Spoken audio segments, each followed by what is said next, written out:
Daniel chapter 1. In the 3rd year of the reign of Jehoiakim king of Judah, Nebuchadnezzar king of Babylon came to Jerusalem and besieged it. And the Lord delivered Jehoiakim king of Judah into his hand, along with some of the articles from the temple of God. These he carried off to the temple of his God in Babylonia, and put in the treasure house of his God. Then the king ordered Ashpenaz, chief of his court officials, to bring in some of the Israelites from the royal family and the nobility, young men without any physical defect, handsome, showing aptitude for every kind of learning, well-informed, quick to understand, and qualified to serve in the king's palace. He was to teach them the language and literature of the Babylonians. The king assigned them a daily amount of food and wine from the king's table. They were to be trained for 3 years, and after that they were to enter the king's service. Among these were some from Judah: Daniel, Hananiah, Mishael, and Azariah. The chief official gave them new names: to Daniel the name Belteshazzar, to Hananiah Shadrach, to Mishael Meshach, and to Azariah Abednego. But Daniel resolved not to defile himself with the royal food and wine, and he asked the chief official for permission not to defile himself this way. Now God had caused the official to show favor and sympathy to Daniel, but the official told Daniel, "I am afraid of my lord the king, who has assigned your food and drink. Why should he see you looking worse than the other young men your age? The king would then have my head because of you." Daniel then said to the guard whom the chief official had appointed over Daniel, Hananiah, Mishael, and Azariah, "Please test your servants for 10 days. Give us nothing but vegetables to eat and water to drink. Then compare our appearance with that of the young men who eat the royal food, and treat your servants in accordance with what you see." So he agreed to this and tested them for 10 days. At the end of the 10 days they looked healthier and better nourished than any of the young men who ate the royal food. So the guard took away their choice food and the wine they were to drink, and gave them vegetables instead. To these 4 young men God gave knowledge and understanding of all kinds of literature and learning, and Daniel could understand visions and dreams of all kinds. At the end of the time set by the king to bring them in, the chief official presented them to Nebuchadnezzar. The king talked with them, and he found none equal to Daniel, Hananiah, Mishael, and Azariah. So they entered the king's service. In every matter of wisdom and understanding about which the king questioned them, he found them 10 times better than all the magicians and enchanters in his whole kingdom. And Daniel remained there until the 1st year of King Cyrus. Daniel chapter 2. In the 2nd year of his reign, Nebuchadnezzar had dreams. His mind was troubled, and he could not sleep. So the king summoned the magicians, enchanters, sorcerers, and astrologers to tell him what he had dreamed. When they came in and stood before the king, he said to them, "I have had a dream that troubles me, and I want to know what it means." Then the astrologers answered the king in Aramaic, "O king, live forever. Tell your servants the dream, and we will interpret it." The king replied to the astrologers, "This is what I have firmly decided. If you do not tell me what my dream was and interpret it, I will have you cut into pieces and your houses turned into piles of rubble. But if you tell me the dream and explain it, you will receive from me gifts and rewards and great honor. So tell me the dream and interpret it for me." Once more they replied, "Let the king tell his servants the dream, and we will interpret it." Then the king answered, "I am certain that you are trying to gain time, because you realize that this is what I have firmly decided. If you do not tell me the dream, there is just one penalty for you. You have conspired to tell me misleading and wicked things, hoping the situation will change. So then, tell me the dream, and I will know that you can interpret it for me." The astrologers answered the king, "There is not a man on earth who can do what the king asks. No king, however great and mighty, has ever asked such a thing of any magician or enchanter or astrologer. What the king asks is too difficult. No one can reveal it to the king except the gods, and they do not live among men." This made the king so angry and furious that he ordered the execution of all the wise men of Babylon. So the decree was issued to put the wise men to death, and men were sent to look for Daniel and his friends to put them to death.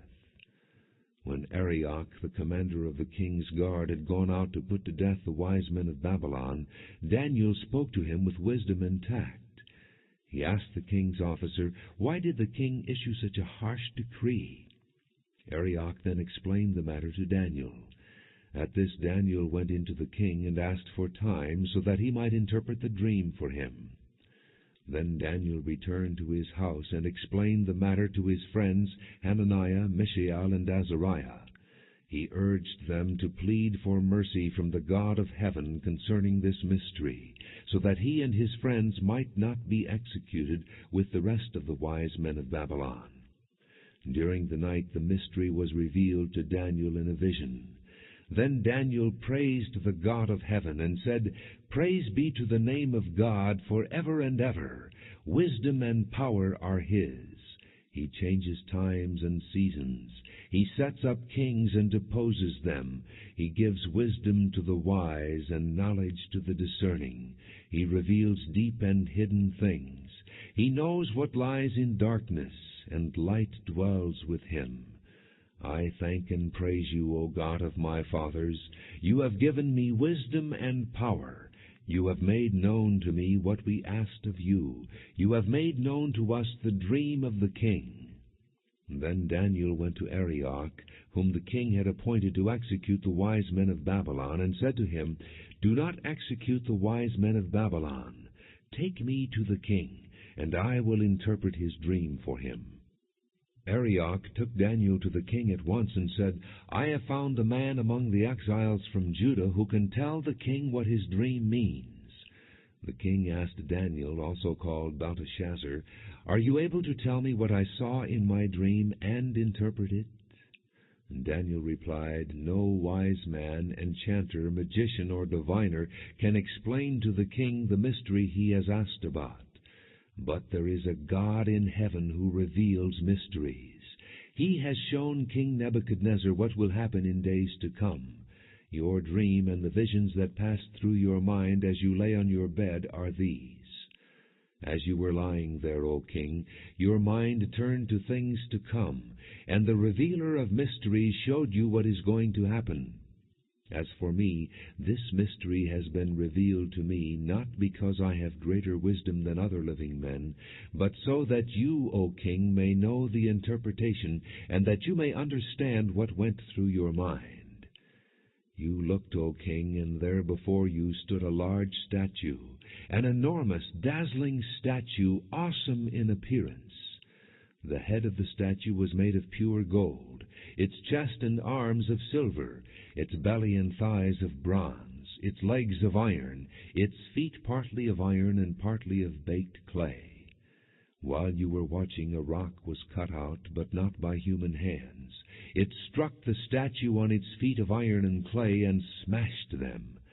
Then the iron, the clay, the bronze, the silver, and the gold were broken to pieces at the same time, and became like chaff on a threshing floor in the summer. The wind swept them away without leaving a trace.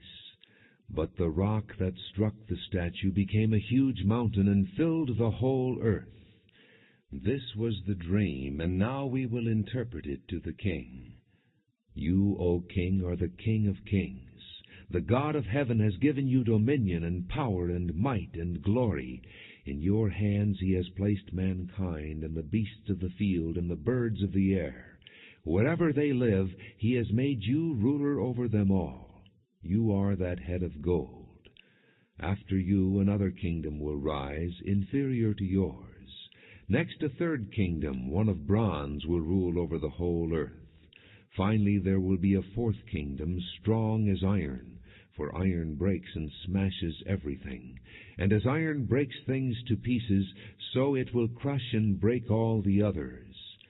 Just as you saw that the feet and toes were partly of baked clay and partly of iron, so this will be a divided kingdom. Yet it will have some of the strength of iron in it, even as you saw iron mixed with clay.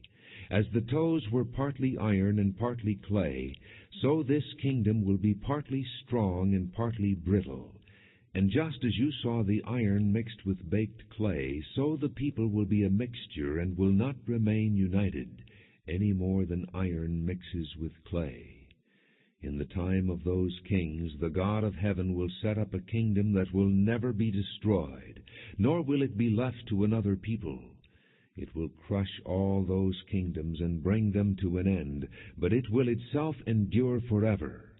This is the meaning of the vision of the rock cut out of a mountain, but not by human hands, a rock that broke the iron, the bronze, the clay, the silver, and the gold to pieces. The great God has shown the king what will take place in the future. The dream is true, and the interpretation is trustworthy.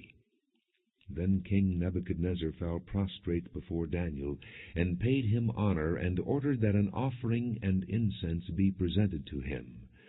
The king said to Daniel, "Surely your God is the God of gods, and the Lord of kings, and a revealer of mysteries, for you were able to reveal this mystery." Then the king placed Daniel in a high position, and lavished many gifts on him. He made him ruler over the entire province of Babylon, and placed him in charge of all its wise men. Moreover, at Daniel's request, the king appointed Shadrach, Meshach, and Abednego administrators over the province of Babylon, while Daniel himself remained at the royal court. Daniel chapter 3. King Nebuchadnezzar made an image of gold, 90 feet high and 9 feet wide, and set it up on the plain of Dura in the province of Babylon. He then summoned the satraps, prefects, governors, advisers, treasurers, judges, magistrates, and all the other provincial officials to come to the dedication of the image he had set up. So the satraps, prefects, governors, advisers, treasurers, judges, magistrates, and all the other provincial officials assembled for the dedication of the image that King Nebuchadnezzar had set up, and they stood before it. Then the herald loudly proclaimed, "This is what you are commanded to do, O peoples, nations, and men of every language. As soon as you hear the sound of the horn, flute, zither, lyre, harp, pipes, and all kinds of music, you must fall down and worship the image of gold that King Nebuchadnezzar has set up. Whoever does not fall down and worship will immediately be thrown into a blazing furnace." Therefore, as soon as they heard the sound of the horn, flute, zither, lyre, harp, and all kinds of music, all the peoples, nations, and men of every language fell down and worshipped the image of gold that King Nebuchadnezzar had set up. At this time some astrologers came forward and denounced the Jews. They said to King Nebuchadnezzar, "O king, live forever. You have issued a decree, O king, that everyone who hears the sound of the horn, flute, zither, lyre, harp, pipes, and all kinds of music must fall down and worship the image of gold, and that whoever does not fall down and worship will be thrown into a blazing furnace. But there are some Jews whom you have set over the affairs of the province of Babylon, Shadrach, Meshach, and Abednego, who pay no attention to you, O king. They neither serve your gods nor worship the image of gold you have set up." Furious with rage, Nebuchadnezzar summoned Shadrach, Meshach, and Abednego. So these men were brought before the king, and Nebuchadnezzar said to them, "Is it true, Shadrach, Meshach, and Abednego, that you do not serve my gods or worship the image of gold I have set up? Now when you hear the sound of the horn, flute, zither, lyre, harp, pipes, and all kinds of music, if you are ready to fall down and worship the image I made, very good. But if you do not worship it, you will be thrown immediately into a blazing furnace. Then what God will be able to rescue you from my hand?" Shadrach, Meshach, and Abednego replied to the king, "O Nebuchadnezzar, we do not need to defend ourselves before you in this matter. If we are thrown into the blazing furnace, the God we serve is able to save us from it, and he will rescue us from your hand, O king. But even if he does not, we want you to know, O king, that we will not serve your gods or worship the image of gold you have set up." Then Nebuchadnezzar was furious with Shadrach, Meshach, and Abednego, and his attitude toward them changed. He ordered the furnace heated 7 times hotter than usual, and commanded some of the strongest soldiers in his army to tie up Shadrach, Meshach, and Abednego, and throw them into the blazing furnace. So these men, wearing their robes, trousers, turbans, and other clothes, were bound and thrown into the blazing furnace. The king's command was so urgent, and the furnace so hot, that the flames of the fire killed the soldiers who took up Shadrach, Meshach, and Abednego, and these 3 men, firmly tied, fell into the blazing furnace. Then King Nebuchadnezzar leaped to his feet in amazement, and asked his advisers, "Weren't there 3 men that we tied up and threw into the fire?" They replied, "Certainly, O king." He said, "Look, I see 4 men walking around in the fire, unbound and unharmed, and the 4th looks like a son of the gods." Nebuchadnezzar then approached the opening of the blazing furnace and shouted, "Shadrach, Meshach, and Abednego, servants of the Most High God, come out, come here." So Shadrach, Meshach, and Abednego came out of the fire, and the satraps, prefects, governors, and royal advisers crowded around them. They saw that the fire had not harmed their bodies, nor was a hair of their heads singed. Their robes were not scorched, and there was no smell of fire on them. Then Nebuchadnezzar said, "Praise be to the God of Shadrach, Meshach, and Abednego, who has sent his angel and rescued his servants." They trusted in him and defied the king's command, and were willing to give up their lives rather than serve or worship any god except their own God.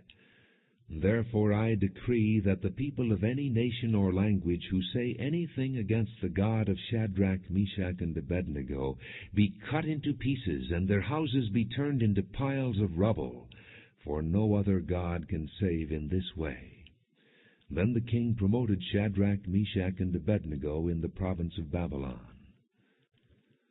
Daniel chapter 4. King Nebuchadnezzar, to the peoples, nations, and men of every language who live in all the world, may you prosper greatly. It is my pleasure to tell you about the miraculous signs and wonders that the Most High God has performed for me. How great are his signs! How mighty his wonders! His kingdom is an eternal kingdom. His dominion endures from generation to generation. I, Nebuchadnezzar, was at home in my palace, contented and prosperous. I had a dream that made me afraid. As I was lying in my bed, the images and visions that passed through my mind terrified me. So I commanded that all the wise men of Babylon be brought before me to interpret the dream for me. When the magicians, enchanters, astrologers, and diviners came, I told them the dream, but they could not interpret it for me. Finally Daniel came into my presence, and I told him the dream. He is called Belteshazzar, after the name of my God, and the spirit of the holy gods is in him. I said, "Belteshazzar, chief of the magicians, I know that the spirit of the holy gods is in you, and no mystery is too difficult for you. Here is my dream. Interpret it for me." These are the visions I saw while lying in my bed. I looked, and there before me stood a tree in the middle of the land. Its height was enormous. The tree grew large and strong, and its top touched the sky. It was visible to the ends of the earth. Its leaves were beautiful, its fruit abundant, and on it was food for all. Under it the beasts of the field found shelter, and the birds of the air lived in its branches. From it every creature was fed. In the visions I saw while lying in my bed, I looked, and there before me was a messenger, a holy one, coming down from heaven. He called in a loud voice, "Cut down the tree and trim off its branches. Strip off its leaves and scatter its fruit. Let the animals flee from under it, and the birds from its branches. But let the stump and its roots, bound with iron and bronze, remain in the ground, in the grass of the field. Let him be drenched with the dew of heaven, and let him live with the animals among the plants of the earth. Let his mind be changed from that of a man, and let him be given the mind of an animal, till 7 times pass by for him. The decision is announced by messengers. The holy ones declare the verdict, so that the living may know that the Most High is sovereign over the kingdoms of men, and gives them to anyone he wishes, and sets over them the lowliest of men.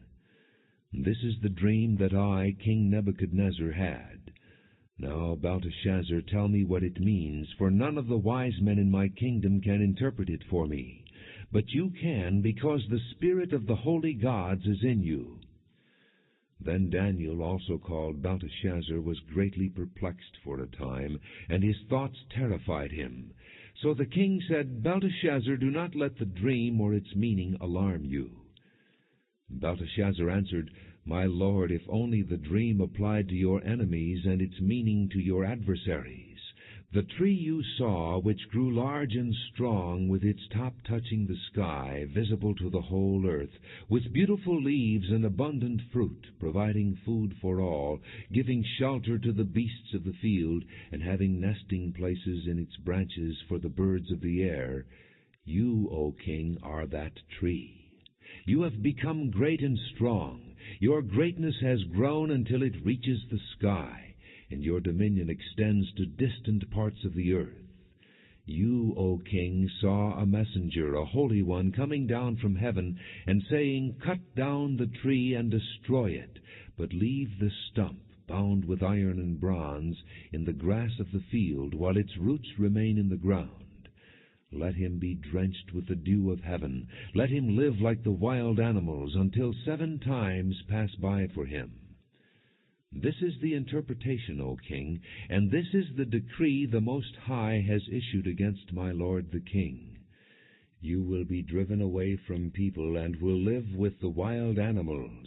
You will eat grass like cattle, and be drenched with the dew of heaven.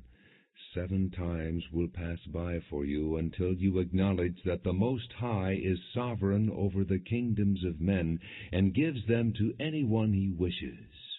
The command to leave the stump of the tree with its roots means that your kingdom will be restored to you when you acknowledge that heaven rules. Therefore, O king, be pleased to accept my advice. Renounce your sins by doing what is right, and your wickedness by being kind to the oppressed. It may be that then your prosperity will continue. All this happened to King Nebuchadnezzar. 12 months later, as the king was walking on the roof of the royal palace of Babylon, he said, Is not this the great Babylon I have built as the royal residence, by my mighty power, and for the glory of my majesty? The words were still on his lips when a voice came from heaven, This is what is decreed for you, King Nebuchadnezzar. Your royal authority has been taken from you. You will be driven away from people and will live with the wild animals. You will eat grass like cattle. 7 times will pass by for you, until you acknowledge that the Most High is sovereign over the kingdoms of men, and gives them to anyone he wishes.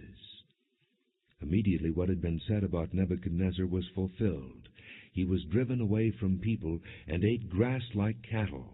His body was drenched with the dew of heaven, until his hair grew like the feathers of an eagle, and his nails like the claws of a bird. At the end of that time, I, Nebuchadnezzar, raised my eyes toward heaven, and my sanity was restored. Then I praised the Most High. I honored and glorified him who lives forever. His dominion is an eternal dominion. His kingdom endures from generation to generation. All the peoples of the earth are regarded as nothing. He does as he pleases with the powers of heaven and the peoples of the earth. No one can hold back his hand or say to him, What have you done? At the same time that my sanity was restored, my honor and splendor were returned to me for the glory of my kingdom. My advisers and nobles sought me out, and I was restored to my throne and became even greater than before. Now I, Nebuchadnezzar, praise and exalt and glorify the King of heaven, because everything he does is right, and all his ways are just, and those who walk in pride he is able to humble. Daniel chapter 5. King Belshazzar gave a great banquet for 1,000 of his nobles, and drank wine with them. While Belshazzar was drinking his wine, he gave orders to bring in the gold and silver goblets that Nebuchadnezzar his father had taken from the temple in Jerusalem, so that the king and his nobles, his wives and his concubines, might drink from them. So they brought in the gold goblets that had been taken from the temple of God in Jerusalem, and the king and his nobles, his wives and his concubines, drank from them. As they drank the wine, they praised the gods of gold and silver, of bronze, iron, wood, and stone. Suddenly the fingers of a human hand appeared and wrote on the plaster of the wall near the lampstand in the royal palace. The king watched the hand as it wrote. His face turned pale, and he was so frightened that his knees knocked together and his legs gave way. The king called out for the enchanters, astrologers, and diviners to be brought, and said to these wise men of Babylon, "Whoever reads this writing and tells me what it means will be clothed in purple, and have a gold chain placed around his neck, and he will be made the third highest ruler in the kingdom." Then all the king's wise men came in, but they could not read the writing, or tell the king what it meant. So King Belshazzar became even more terrified, and his face grew more pale. His nobles were baffled. The queen, hearing the voices of the king and his nobles, came into the banquet hall. "O king, live forever," she said. "Don't be alarmed. Don't look so pale. There is a man in your kingdom who has the spirit of the holy gods in him. In the time of your father he was found to have insight and intelligence and wisdom like that of the gods. King Nebuchadnezzar, your father the king, I say, appointed him chief of the magicians, enchanters, astrologers, and diviners. This man Daniel, whom the king called Belteshazzar, was found to have a keen mind and knowledge and understanding, and also the ability to interpret dreams, explain riddles, and solve difficult problems. Call for Daniel, and he will tell you what the writing means." So Daniel was brought before the king, and the king said to him, "Are you Daniel, one of the exiles my father the king brought from Judah? I have heard that the spirit of the gods is in you, and that you have insight, intelligence, and outstanding wisdom."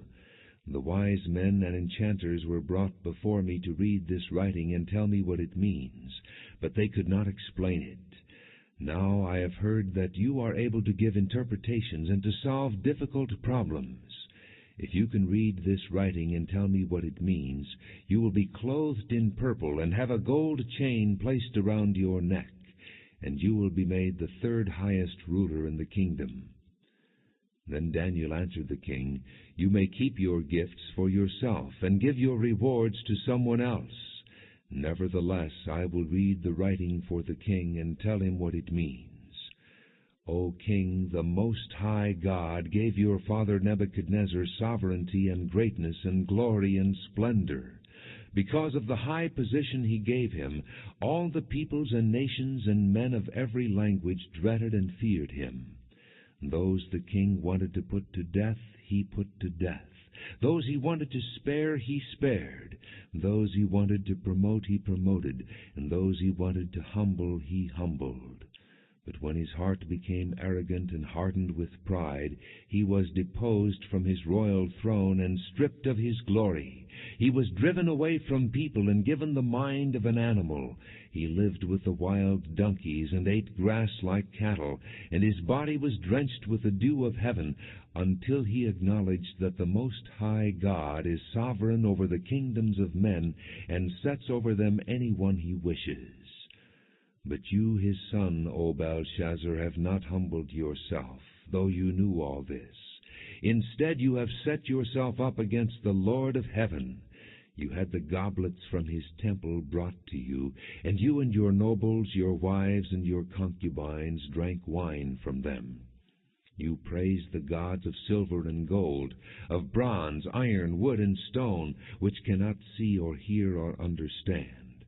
But you did not honor the God who holds in his hand your life and all your ways. Therefore he sent the hand that wrote the inscription. This is the inscription that was written, Mene, Mene, Tekel, Parsin. This is what these words mean. Mene, God has numbered the days of your reign and brought it to an end. Tekel, you have been weighed on the scales and found wanting. Perez, your kingdom is divided and given to the Medes and Persians. Then at Belshazzar's command, Daniel was clothed in purple. A gold chain was placed around his neck, and he was proclaimed the third highest ruler in the kingdom. That very night Belshazzar, king of the Babylonians, was slain, and Darius the Mede took over the kingdom at the age of 62. Daniel chapter 6.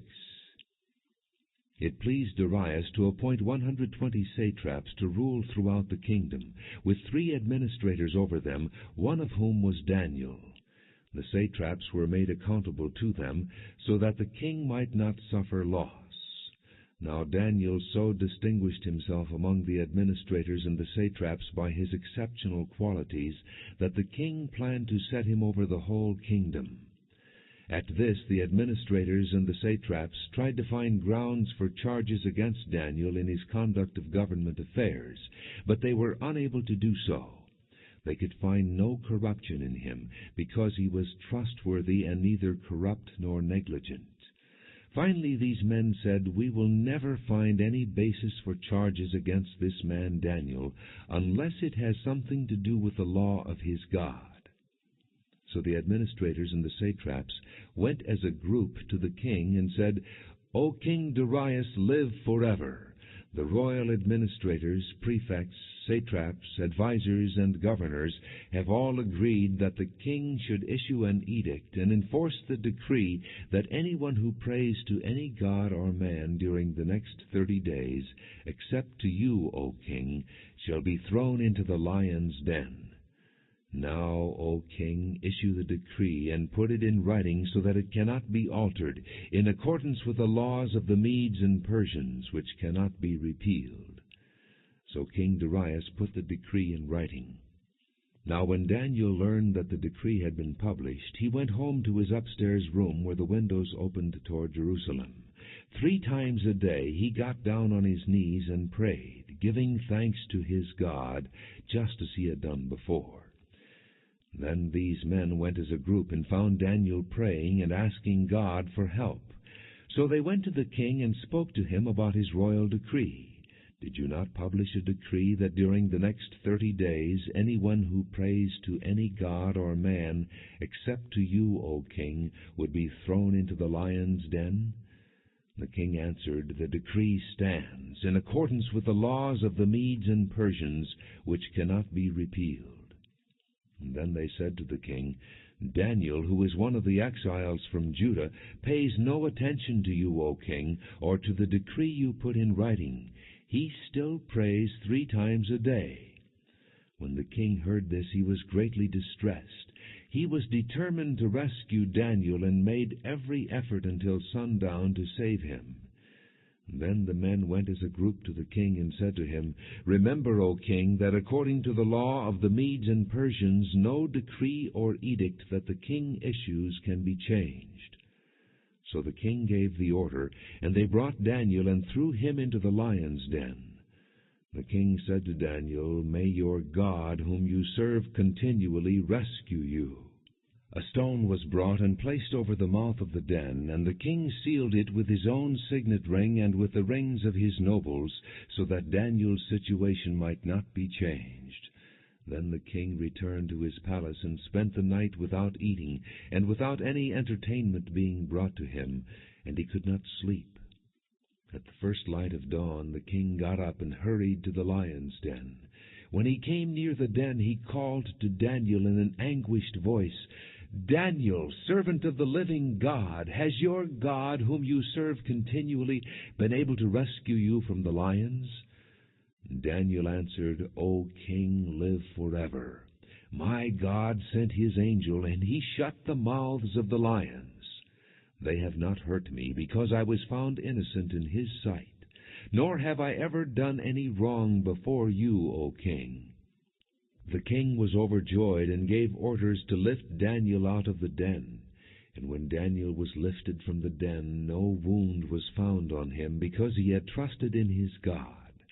At the king's command, the men who had falsely accused Daniel were brought in and thrown into the lion's den, along with their wives and children. And before they reached the floor of the den, the lions overpowered them and crushed all their bones. Then King Darius wrote to all the peoples, nations, and men of every language throughout the land, May you prosper greatly. I issue a decree that in every part of my kingdom people must fear and reverence the God of Daniel. For he is the living God, and he endures forever. His kingdom will not be destroyed. His dominion will never end. He rescues and he saves. He performs signs and wonders in the heavens and on the earth. He has rescued Daniel from the power of the lions. So Daniel prospered during the reign of Darius and the reign of Cyrus the Persian. Daniel chapter 7. In the first year of Belshazzar king of Babylon, Daniel had a dream, and visions passed through his mind as he was lying on his bed. He wrote down the substance of his dream. Daniel said, In my vision at night I looked, and there before me were the 4 winds of heaven churning up the great sea. 4 great beasts, each different from the others, came up out of the sea. The first was like a lion, and it had the wings of an eagle. I watched until its wings were torn off, and it was lifted from the ground so that it stood on 2 feet like a man, and the heart of a man was given to it. And there before me was a second beast, which looked like a bear. It was raised up on one of its sides, and it had 3 ribs in its mouth between its teeth. It was told, Get up and eat your fill of flesh. After that I looked, and there before me was another beast, one that looked like a leopard. And on its back it had 4 wings like those of a bird. This beast had 4 heads, and it was given authority to rule. After that in my vision at night I looked, and there before me was a 4th beast, terrifying and frightening and very powerful. It had large iron teeth. It crushed and devoured its victims, and trampled underfoot whatever was left. It was different from all the former beasts, and it had 10 horns. While I was thinking about the horns, there before me was another horn, a little one, which came up among them. And 3 of the first horns were uprooted before it. This horn had eyes like the eyes of a man, and a mouth that spoke boastfully. As I looked, thrones were set in place, and the Ancient of Days took his seat. His clothing was as white as snow. The hair of his head was white like wool. His throne was flaming with fire, and its wheels were all ablaze. A river of fire was flowing, coming out from before him. Thousands upon thousands attended him. 10,000 times 10,000 stood before him. The court was seated, and the books were opened. Then I continued to watch, because of the boastful words the horn was speaking.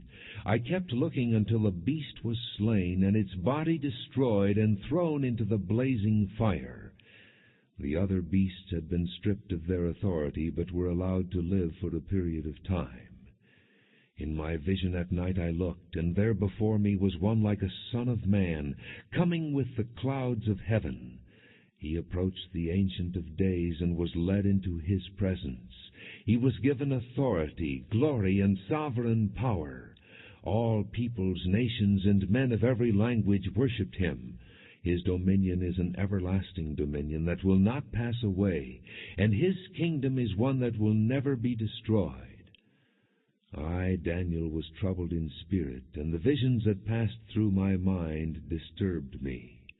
I approached one of those standing there and asked him the true meaning of all this. So he told me and gave me the interpretation of these things. The 4 great beasts are 4 kingdoms that will rise from the earth. But the saints of the Most High will receive the kingdom and will possess it forever. Yes, forever and ever. Then I wanted to know the true meaning of the fourth beast, which was different from all the others and most terrifying, with its iron teeth and bronze claws, the beast that crushed and devoured its victims and trampled underfoot whatever was left.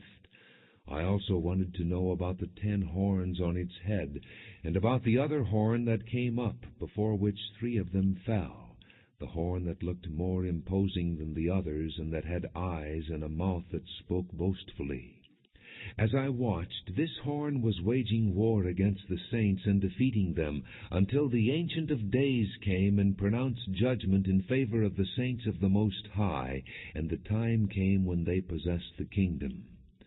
He gave me this explanation. The fourth beast is a fourth kingdom that will appear on earth. It will be different from all the other kingdoms, and will devour the whole earth, trampling it down and crushing it. The 10 horns are 10 kings who will come from this kingdom. After them another king will arise, different from the earlier ones. He will subdue 3 kings. He will speak against the Most High and oppress his saints, and try to change the set times and the laws. The saints will be handed over to him for a time, times, and half a time. But the court will sit, and his power will be taken away, and completely destroyed forever. Then the sovereignty, power, and greatness of the kingdoms under the whole heaven will be handed over to the saints, the people of the Most High. His kingdom will be an everlasting kingdom, and all rulers will worship and obey him. This is the end of the matter. I, Daniel, was deeply troubled by my thoughts, and my face turned pale, but I kept the matter to myself. Daniel chapter 8. In the 3rd year of King Belshazzar's reign, I, Daniel, had a vision after the one that had already appeared to me. In my vision I saw myself in the citadel of Susa, in the province of Elam. In the vision I was beside the Ulai Canal. I looked up, and there before me was a ram with 2 horns standing beside the canal, and the horns were long. One of the horns was longer than the other, but grew up later.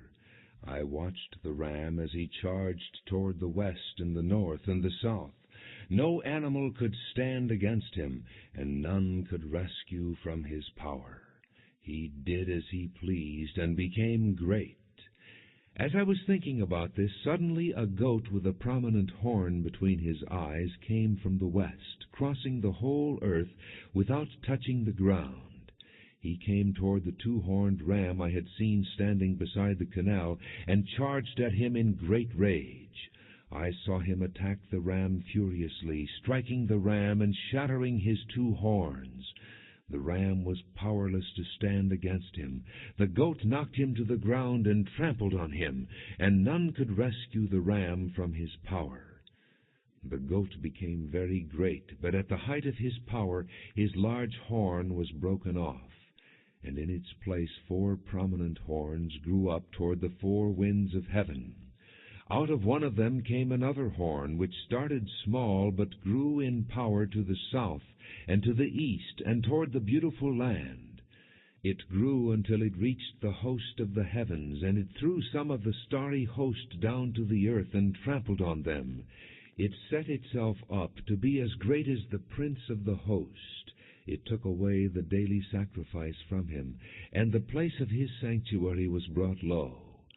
Because of rebellion, the host of the saints and the daily sacrifice were given over to it. It prospered in everything it did, and truth was thrown to the ground. Then I heard a Holy One speaking, and another Holy One said to him, "How long will it take for the vision to be fulfilled, the vision concerning the daily sacrifice, the rebellion that causes desolation, and the surrender of the sanctuary and of the host that will be trampled under foot?"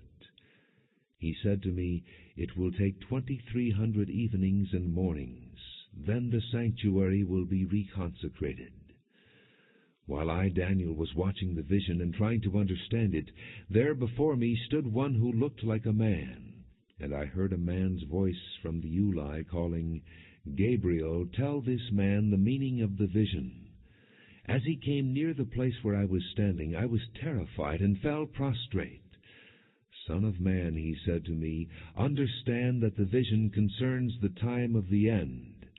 While he was speaking to me, I was in a deep sleep, with my face to the ground. Then he touched me and raised me to my feet. He said, I am going to tell you what will happen later in the time of wrath, because the vision concerns the appointed time of the end. The two-horned ram that you saw represents the kings of Media and Persia. The shaggy goat is the king of Greece, and the large horn between his eyes is the first king. The 4 horns that replaced the one that was broken off represent 4 kingdoms that will emerge from his nation, but will not have the same power. In the latter part of their reign, when rebels have become completely wicked, a stern-faced king, a master of intrigue, will arise. He will become very strong, but not by his own power. He will cause astounding devastation, and will succeed in whatever he does. He will destroy the mighty men and the holy people. He will cause deceit to prosper, and he will consider himself superior. When they feel secure, he will destroy many, and take his stand against the Prince of Princes. Yet he will be destroyed, but not by human power. The vision of the evenings and mornings that has been given you is true, but seal up the vision, for it concerns the distant future. I, Daniel, was exhausted and lay ill for several days. Then I got up and went about the king's business.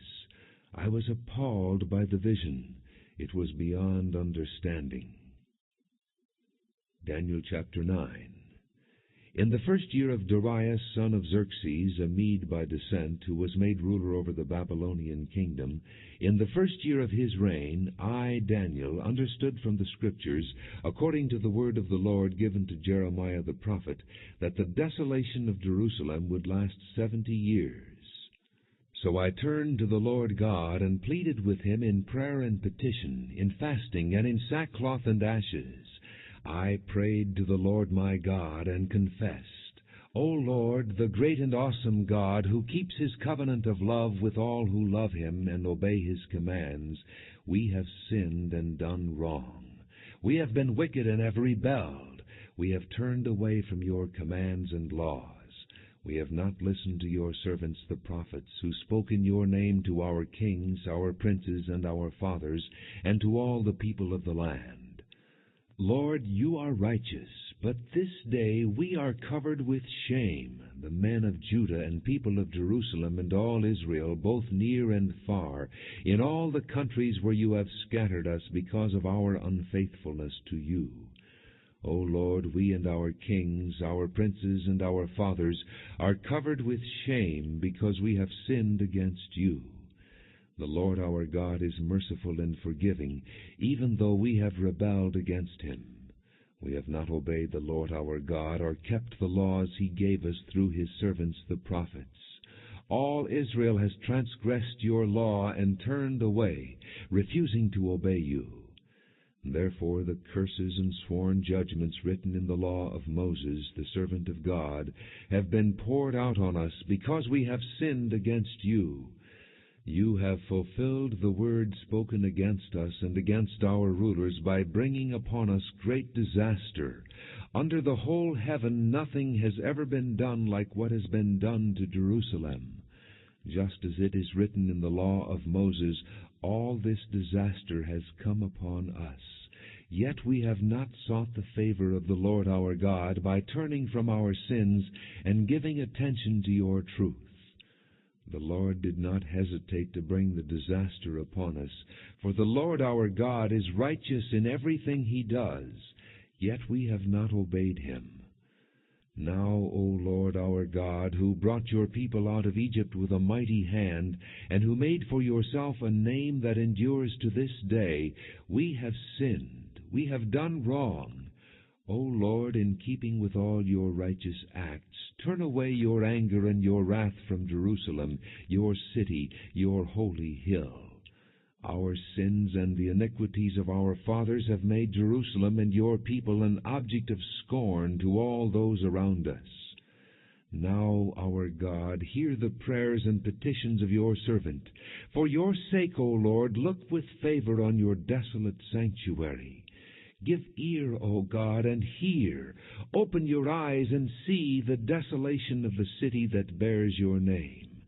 We do not make requests of you because we are righteous, but because of your great mercy.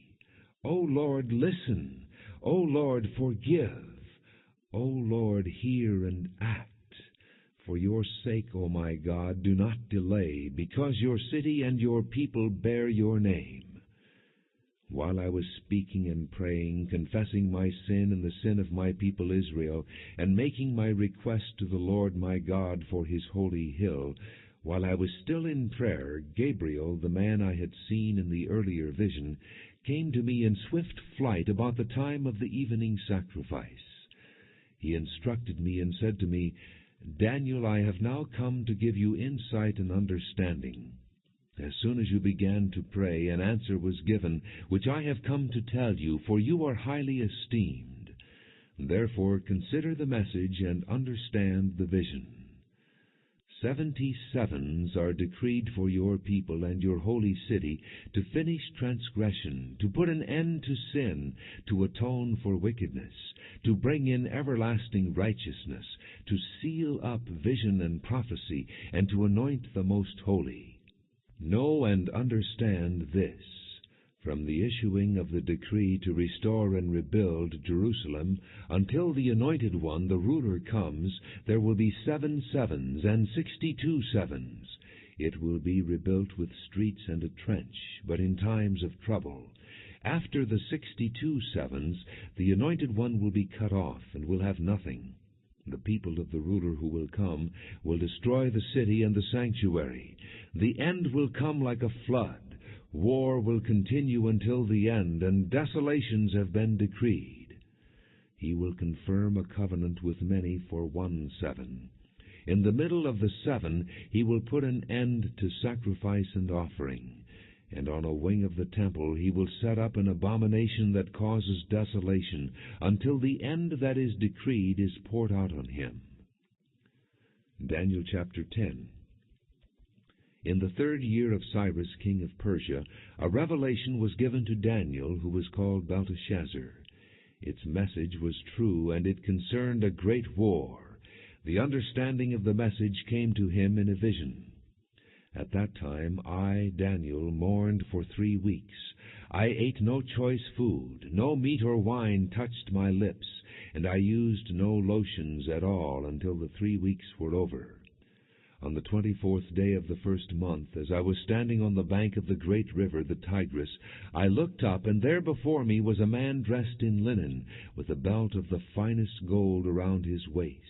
His body was like chrysolite, his face like lightning, his eyes like flaming torches, his arms and legs like the gleam of burnished bronze, and his voice like the sound of a multitude.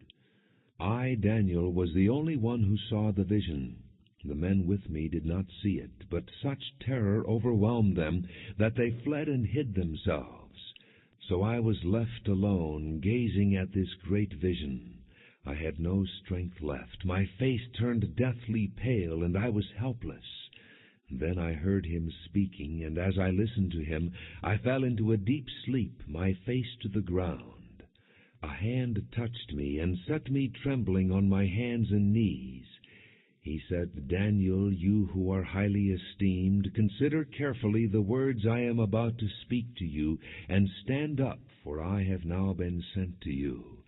And when he said this to me, I stood up trembling. Then he continued, Do not be afraid, Daniel, since the first day that you set your mind to gain understanding and to humble yourself before your God, your words were heard, and I have come in response to them. But the prince of the Persian kingdom resisted me 21 days. Then Michael, one of the chief princes, came to help me, because I was detained there with the king of Persia. Now I have come to explain to you what will happen to your people in the future, for the vision concerns a time yet to come. While he was saying this to me, I bowed with my face toward the ground and was speechless. Then one who looked like a man touched my lips, and I opened my mouth and began to speak. I said to the one standing before me, I am overcome with anguish because of the vision, my Lord, and I am helpless. How can I, your servant, talk with you, my Lord? My strength is gone, and I can hardly breathe. Again the one who looked like a man touched me and gave me strength. Do not be afraid, O man highly esteemed, he said. Peace, be strong now, be strong. When he spoke to me, I was strengthened, and said, Speak, my Lord, since you have given me strength. So he said, Do you know why I have come to you? Soon I will return to fight against the prince of Persia, and when I go, the prince of Greece will come. But first I will tell you what is written in the book of truth. No one supports me against them except Michael, your prince. And in the first year of Darius the Mede, I took my stand to support and protect him. Continuing with Daniel chapter 11. Now then, I tell you the truth. 3 more kings will appear in Persia, and then a 4th who will be far richer than all the others. When he has gained power by his wealth, he will stir up everyone against the kingdom of Greece. Then a mighty king will appear, who will rule with great power and do as he pleases. After he has appeared, his empire will be broken up and parceled out toward the 4 winds of heaven.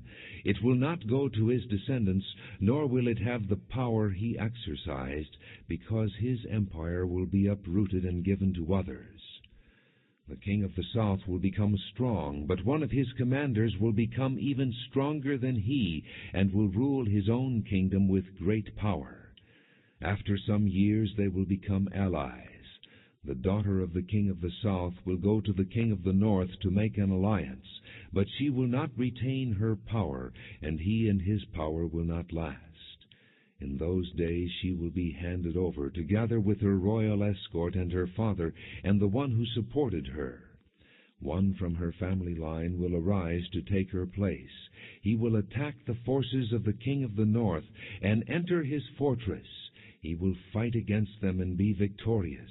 He will also seize their gods, their metal images, and their valuable articles of silver and gold, and carry them off to Egypt. For some years he will leave the king of the north alone. Then the king of the north will invade the realm of the king of the south, but will retreat to his own country. His sons will prepare for war and assemble a great army, which will sweep on like an irresistible flood and carry the battle as far as his fortress.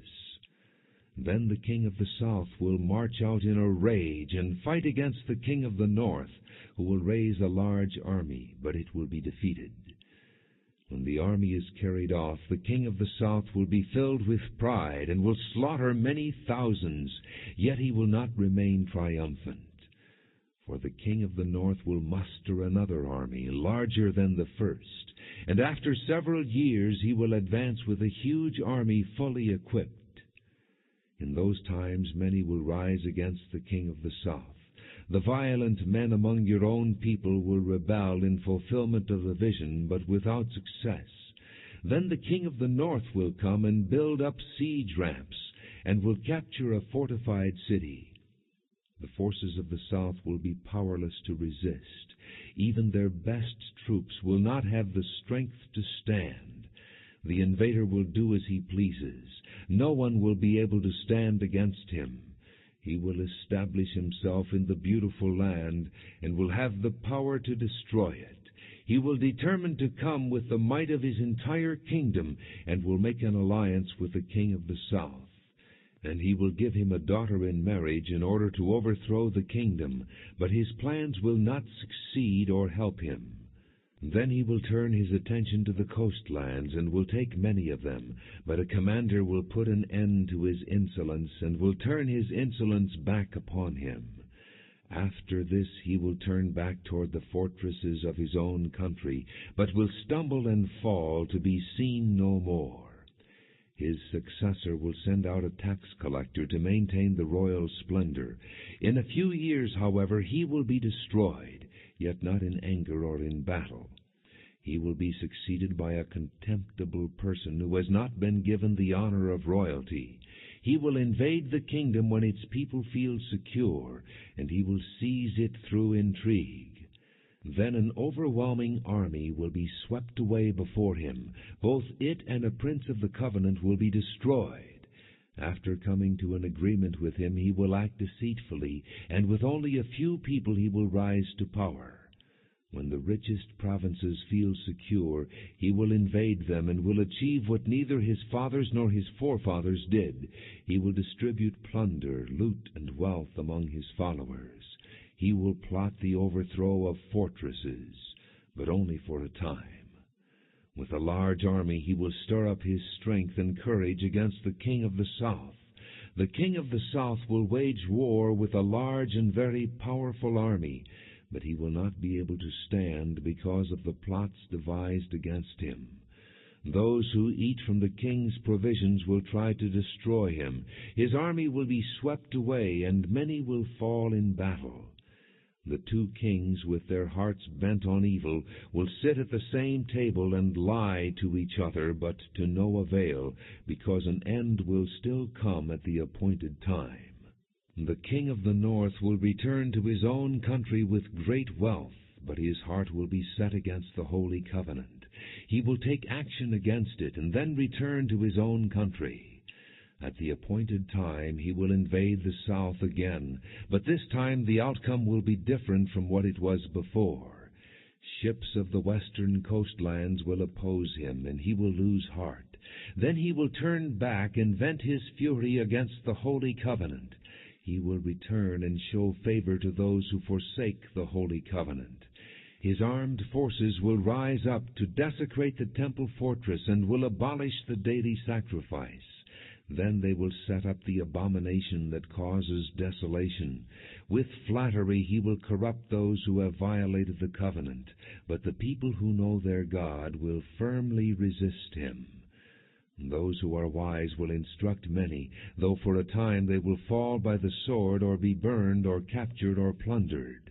When they fall, they will receive a little help, and many who are not sincere will join them.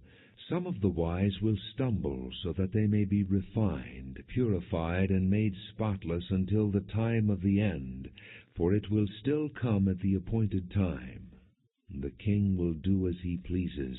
He will exalt and magnify himself above every god, and will say unheard-of things against the God of gods. He will be successful until the time of wrath is completed, for what has been determined must take place.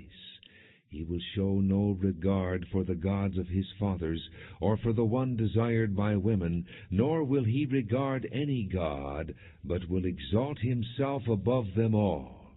Instead of them he will honor a god of fortresses, a god unknown to his fathers. He will honor with gold and silver, with precious stones and costly gifts. He will attack the mightiest fortresses with the help of a foreign god, and will greatly honor those who acknowledge him. He will make them rulers over many people, and will distribute the land at a price. At the time of the end, the king of the south will engage him in battle, and the king of the north will storm out against him with chariots and cavalry and a great fleet of ships. He will invade many countries and sweep through them like a flood. He will also invade the beautiful land. Many countries will fall, but Edom, Moab, and the leaders of Ammon will be delivered from his hand. He will extend his power over many countries. Egypt will not escape. He will gain control of the treasures of gold and silver and all the riches of Egypt, with the Libyans and Nubians in submission. But reports from the east and the north will alarm him, and he will set out in a great rage to destroy and annihilate many. He will pitch his royal tents between the seas at the beautiful holy mountain. Yet he will come to his end, and no one will help him. Daniel chapter 12. At that time Michael, the great prince who protects your people, will arise. There will be a time of distress, such as has not happened from the beginning of nations until then. But at that time your people, every one whose name is found written in the book, will be delivered. Multitudes who sleep in the dust of the earth will awake, some to everlasting life, others to shame and everlasting contempt. Those who are wise will shine like the brightness of the heavens, and those who lead many to righteousness like the stars forever and ever. But you, Daniel, close up and seal the words of the scroll until the time of the end. Many will go here and there to increase knowledge. Then I, Daniel, looked, and there before me stood two others, one on this bank of the river and one on the opposite bank. One of them said to the man clothed in linen, who was above the waters of the river, "How long will it be before these astonishing things are fulfilled?" The man clothed in linen, who was above the waters of the river, lifted his right hand and his left hand toward heaven, and I heard him swear by him who lives forever, saying, "It will be for a time, times, and half a time. When the power of the holy people has been finally broken, all these things will be completed." I heard, but I did not understand. So I asked, "My Lord, what will the outcome of all this be?" He replied, "Go your way, Daniel, because the words are closed up and sealed until the time of the end. Many will be purified, made spotless and refined, but the wicked will continue to be wicked. None of the wicked will understand, but those who are wise will understand. From the time that the daily sacrifice is abolished, and the abomination that causes desolation is set up, there will be 1290 days. Blessed is the one who waits for and reaches the end of the 1335 days. As for you, go your way till the end. You will rest, and then at the end of the days you will rise to receive your allotted inheritance.